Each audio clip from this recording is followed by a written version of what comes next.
નમસ્કાર, હું ડૉક્ટર અરવિંદ પ્રજાપતિ, પ્રાંત સુઈગામ. આપણે સૌ જાણીએ છીએ એમ કેન્દ્રીય ગૃહ મંત્રાલય દ્વારા સિવિલ ડિફેન્સ મોક ડ્રીલનું આયોજન કરવાની સૂચના હતી. જે સૂચના અન્વયે રાજ્ય સરકારની સૂચનાથી માનનીય કલેક્ટર શ્રી મિહિર પટેલ સાહેબના માર્ગદર્શન હેઠળ બનાસકાંઠા જિલ્લાની અંદર અંબાજી મંદિર ખાતે, ચંડીસર ખાતે અને સુઈગામ તાલુકાના નડાબેટ ખાતે આ એક પ્રકારની મોક ડ્રીલનું આયોજન કરવામાં આવેલું હતું. જેના અંતર્ગત જે સૌથી અગત્યનો ભાગ હતો એ સાયરન.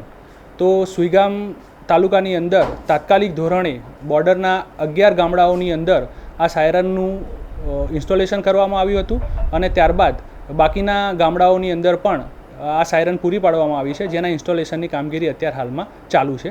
એ સાયરન બે રીતે કામ કરે છે. એક વોર્નિંગ સિગ્નલ તરીકે કે જેની અંદર કોઈ આવો સંભવિત હવાઈ હુમલો કે કોઈ ઇમરજન્સીની સ્થિતિ આવે તો એ સાયરન વાગશે અને જ્યારે બીજી જે સિગ્નલ છે એ થોડાક સમય માટે અને એક સ્થિર સાયરન વાગશે, જેના આપણે ઓલ ક્લિયર એટલે બધું ઓકે થઈ જાય ત્યારે એ સાયરન વાગે છે.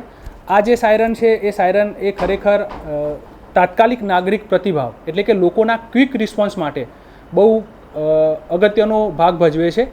અને આપણે આખા બનાસકાંઠા જિલ્લાની અંદર માનનીય કલેક્ટર સાહેબની માર્ગદર્શન હેઠળ આપણે સિવિલ ડિફેન્સ ટ્રેનિંગ પણ આપેલી છે કે આવી જ્યારે કટોકટીની સ્થિતિ કે ઇમરજન્સીની સ્થિતિ કે યુદ્ધની સ્થિતિ આવે છે ત્યારે આપણે શું કરવાનું છે.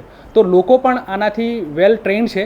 જેમ કે આવું સાયરન વાગશે ત્યારે એ પોતે સુરક્ષિત જગ્યાએ જતા રહેશે, પોતે જે કંઈ પણ એક્ટિવિટી કરતા હશે એ એક્ટિવિટી બંધ કરી દેશે.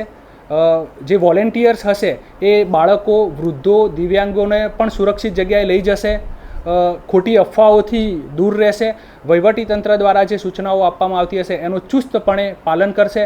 તો આ ટ્રેનિંગથી સજ્જ આ જે સુઈગામ તાલુકો અને બનાસકાંઠા જિલ્લાના જે દરેકે દરેક જે નાગરિક છે એ સુસજ્જ છે.